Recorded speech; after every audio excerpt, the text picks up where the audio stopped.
¿Qué tal? Muy buenas tardes a todos. Ya no se habla de si el régimen cubano puede caer, sino cuándo y cómo podría ocurrir ese desenlace. Cuba vive una crisis profundísima, ustedes lo saben mejor que nadie, apagones interminables, crisis de alimentos, salarios que no alcanzan cuando los pagan, las instituciones completamente deterioradas, la población cansada. A todo esto se suma el desgaste de las propias Fuerzas Armadas. Muchos de ellos me escriben diciéndome que quieren irse y que el régimen no les permite pedir la baja. La legitimidad del Partido Comunista, bueno, nada más que hay que ver cómo le dieron candela a la sede en Morón. Y el fracaso de todas esas viejas doctrinas de la guerra de todo el pueblo, pensada para defender a un régimen, porque eso no está pensado para defender a Cuba, pensado para defender un régimen, pero que cuando se presenta frente a otro ejército como los americanos, saben que no tienen ninguna oportunidad. Para hablar de esos escenarios, de la presión interna, la presión externa, la posibilidad de una explosión social, la capacidad real de respuesta del régimen, nos acompaña el escritor e investigador Óscar Grandío. Óscar, siempre es un placer tenerte aquí. Igualmente, Mario, gracias por la invitación. Óscar, lo primero, tú planteas que la caída del régimen cubano ya no debe analizarse como una posibilidad, sino como un proceso que está definido, es decir, que va a ocurrir sí o sí. Sí, precisamente, Mario, el cambio de régimen en Cuba no es una posibilidad, es la dirección inevitable de lo que está ocurriendo ahora mismo. Y la única variable es cuándo y cómo, con una estrategia similar a la que funcionó en Venezuela, ejecutada por los mismos actores, que son Radcliffe y Rubio con la venia de Trump. Y con el mismo manual, pero con la diferencia de que en Cuba el colapso económico es profundo y terminal y el régimen cubano no tiene reservas para aguantar. Por lo que el objetivo final, creo yo, Mario, que busca la Washington no es un cambio cosmético o parcial, sino un cambio absoluto del régimen cubano. Y aquí el cuándo se vislumbra como a muy corto plazo, con la convergencia, Mario, de lo que llamaría una jaula que se cierra de todos los francos posibles, el franco legal, el judicial, el económico, el militar y el político. Y el primer flanco es el jurídico político de Washington, con la Helms-Burton del 96, que codificó el embargo en ley federal americana y ningún presidente puede levantarlo unilateralmente o con condiciones que no son una posición negociadora, son ley del Congreso. El segundo franco es el económico, que es ya un colapso en tiempo real del régimen y que las sanciones de la orden ejecutiva el 1 de mayo ya puso el régimen en una posición muy terminal. El tercer franco es judicial y personal, con la imputación de Raúl Castro por homicidio con el derribo de las camionetas. Y como todos sabemos, Raúl y su familia son el eje principal del régimen cubano y eso cierra la puerta a cualquier negociación tipo Venezuela y sin los Castro no hay régimen. El cuarto franco, que es, yo creo que hemos hablado bastante tú y yo de esto, es la resistencia civil del pueblo cubano. Y el pueblo cubano ya no pide solo luz y comida, sino pide cambio de régimen. Y Cuba ya está en un proceso activo y masivo de resistencia civil contra el régimen. Y el quinto franco es el militar. Y el régimen cubano no puede resistir militarmente ningún tipo de intervención militar norteamericana y podemos hablar de esto más adelante. Por cierto, quería compartir con ustedes algunas imágenes que me están llegando desde Guantánamo. Vean ustedes lo que el régimen está haciendo. Camiones van, camiones vienen con armamento, con municiones, y uno se pregunta nuevamente, ¿para quién es esta exhibición? ¿Ustedes creen que los americanos le tienen miedo a ese camioncito chino? Que por cierto, un camioncito chino que es nuevo, esto no es de la época soviética, esto lo compraron con el dinero del pueblo cubano. Y a esos armamentos viejos que tienen. La segunda pregunta que yo me hago, y que me imagino que muchos de ustedes también se hagan, ¿quién les está vendiendo el petróleo? Porque no es posible que un país que desde hace muchísimo tiempo no le entre un barco de petróleo, el último fue el barco ruso que llegó, pues siga teniendo petróleo para el ejército. ¿Será que hay MIPYMES que están comprando petróleo en los Estados Unidos y revendiéndosela a GAESA y a los militares? Yo estoy convencido de que sí. Ojalá que hagan la investigación que corresponde hacer. Por cierto, déjenme poner aquí el libro de Óscar Grandío, ¿por qué no? Mejor no me callo. Y ahí está el QR. Usted puede descargar el libro y leerlo gratuitamente. Por eso se lo estoy compartiendo, donde él ahonda mucho más en todo esto de lo que estamos hablando. Óscar, cuando hablamos del cómo, aparecen escenarios como una explosión social interna, justamente de esa resistencia de la que estamos hablando, la presión externa y una fractura que también pudiera darse. ¿Cuál ves hoy como un escenario más probable? Bueno, Mario, en cuanto al cómo, acá, como tú mismo has mencionado, hay varias posibilidades, fundamentalmente tres. que el régimen colapse por un proceso interno donde se produzca un levantamiento masivo en todo el país. En este caso yo creo que va a ser violento y hablo de esto en el libro, y un proceso de levantamiento masivo de tal envergadura que haga colapsar a este régimen. La segunda posibilidad es que se produzca una intervención militar norteamericana de mayor o menor alcance y envergadura, pero en cualquier caso, del tipo que sea, el régimen no puede resistirla en términos convencionales por la realidad del colapso militar del régimen. Y el colapso, además de su doctrina de resistencia asimétrica de guerra de todo el pueblo, que requiere apoyo popular, y es este pueblo el que hoy le resiste al régimen y sería, yo creo, aliado a las fuerzas de intervención, dado que se produzca este hecho.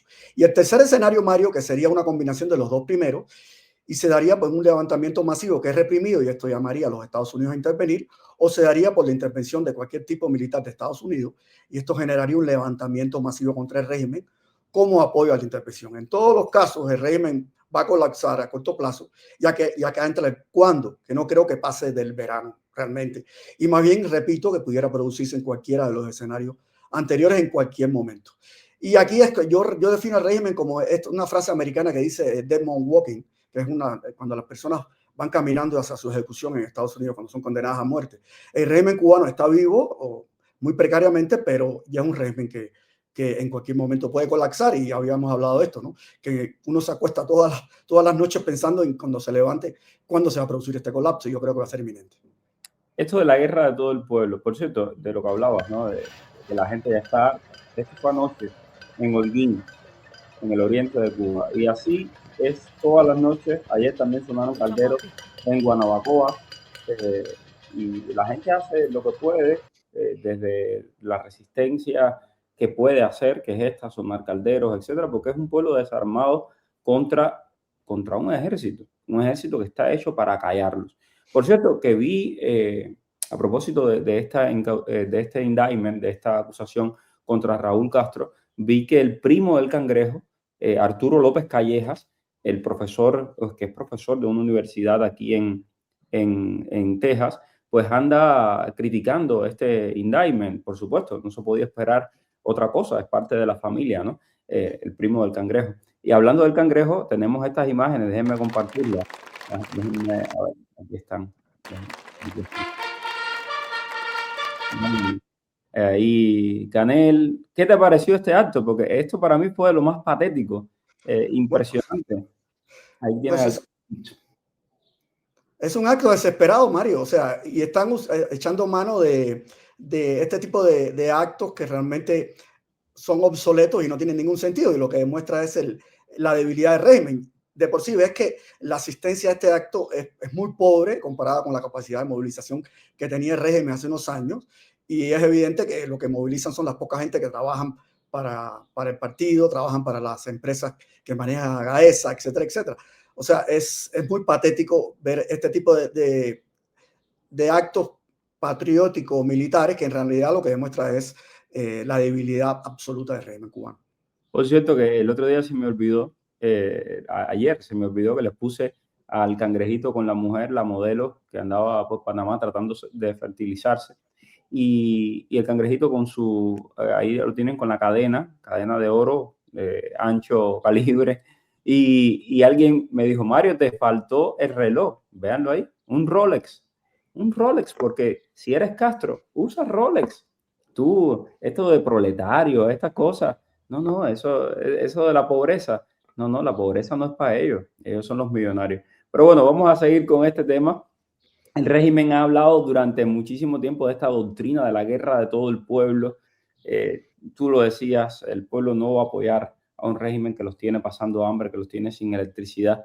Pero ¿cuánto queda de esa gente que todavía cree en el régimen y que podría apoyar a una resistencia contra una eventual invasión? Bueno, en primer lugar, Mario, yo creo que Cuba no tiene capacidad, el ejército cubano de manera convencional no tiene capacidad para enfrentar ningún tipo de intervención militar norteamericana. Incluso si se diera una intervención más limitada tipo Venezuela, la operación, digamos, sería inclusive mucho más fácil y mucho más rápido que en Venezuela. En primer lugar, la Cuba no tiene la defensa aérea, es muy precaria, muy limitada, prácticamente no tiene aviación. por lo que una captura de objetivo de alto valor podía ejecutarse en un tiempo, yo creo que es récord, ¿no? Y en el otro sentido, lo que tú hablabas de la guerra de todo el pueblo, esto es una doctrina que tiene 40 años, que está inspirada en Vietnam. Los militares cubanos, cuando la guerra de Vietnam, fueron y copiaron, digamos, este proceso en Vietnam. Y se inspira digamos, en un proceso de resistencia, no en el campo abierto, sino en desgastar al enemigo que ya ha invadido, ocupado el país, y se basa fundamentalmente en que la población civil sea la que lleva a cabo este proceso de resistencia una vez el ejército convencional es derrotado. Esto en la actualidad no tiene ningún sentido. O sea, en Cuba el pueblo cubano está totalmente en contra del régimen cubano, y si se diera cualquier tipo de intervención militar, esta doctrina no aguantaría ni una hora, porque la gente, en realidad, mi predicción es, lo que pasaría es que la gente se levantaría en contra del régimen y sería más bien un apoyo logístico y real a cualquier tipo de intervención norteamericana. Por lo tanto, Cuba hoy no tiene la menor posibilidad de resistir una invasión norteamericana. Nunca la ha tenido desde el punto de vista convencional, y menos ahora con un ejército muy debilitado, pero más ahora cuando la doctrina militar defensiva del régimen cubano ha colapsado, porque la guerra de todo el pueblo no tiene ningún sentido en un país que está en resistencia en contra de ellos. En un plano interno, ¿qué podría detonar una explosión social mayor? Los apagones, el hambre, la nueva oleada represiva, la crisis bancaria, porque esto mismo, si hay maestros escribiendo, me dice, Mario, no cobro, no nos pagan. Imagínate, Mario, que yo creo que los principales aliados de un proceso masivo de resistencia en contra del régimen, que la gente se levante un día y salga toda la gente masivamente y al mismo tiempo, los principales aliados de este proceso son el hambre y la oscuridad. O sea, yo creo que los mejores generales que tiene el pueblo cubano, que los apoyen en su lucha contra el régimen, en un proceso de resistencia civil activo en contra del régimen, es la oscuridad, el hambre y otro factor que la gente no menciona es la sed.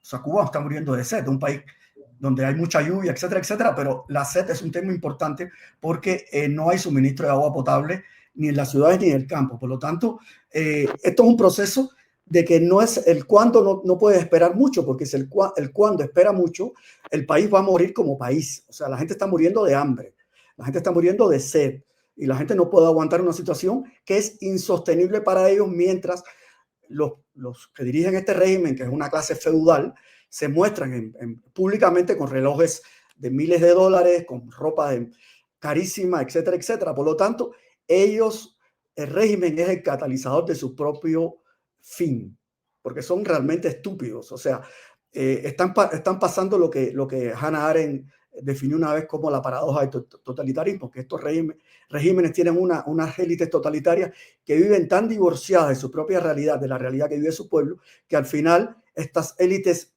propician su propia caída. Así es. Oscar, para cerrar, si el régimen ya no puede ni alimentar, ni iluminar, ni transportar, ni ofrecer esperanza a un país, ¿qué le queda realmente para sostenerse, además del miedo?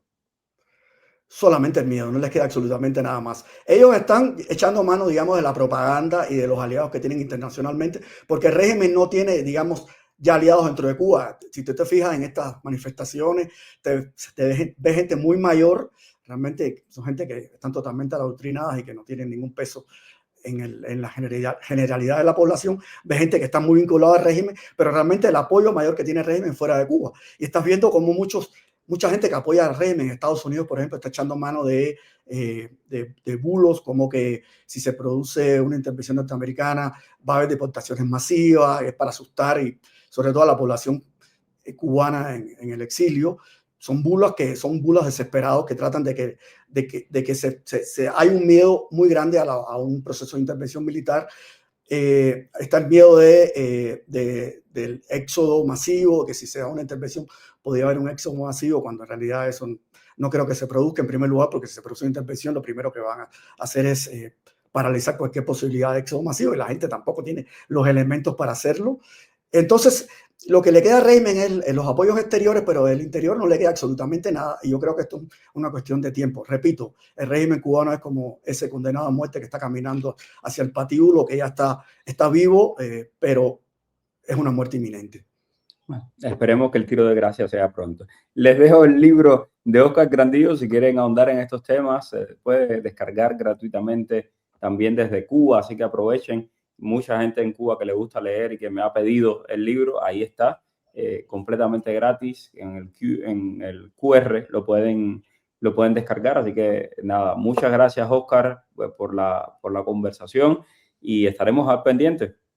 Muchas gracias a ti, Mario, y esperamos a ver cómo se desarrollan las cosas, porque aquí no tenemos una bola de cristal que nos hace predecir lo que va a pasar, pero las variables son muy claras y esperemos que pase lo que tenga que pasar. Y lo que es seguro es que todas las noches nos acostamos ahí pendientes de, puede llegar un 3 de enero. Exactamente. Muchas gracias, Oscar. Gracias a Gracias, todos por Mario. la sintonía. No se olvide suscribirse y dejarnos su comentario.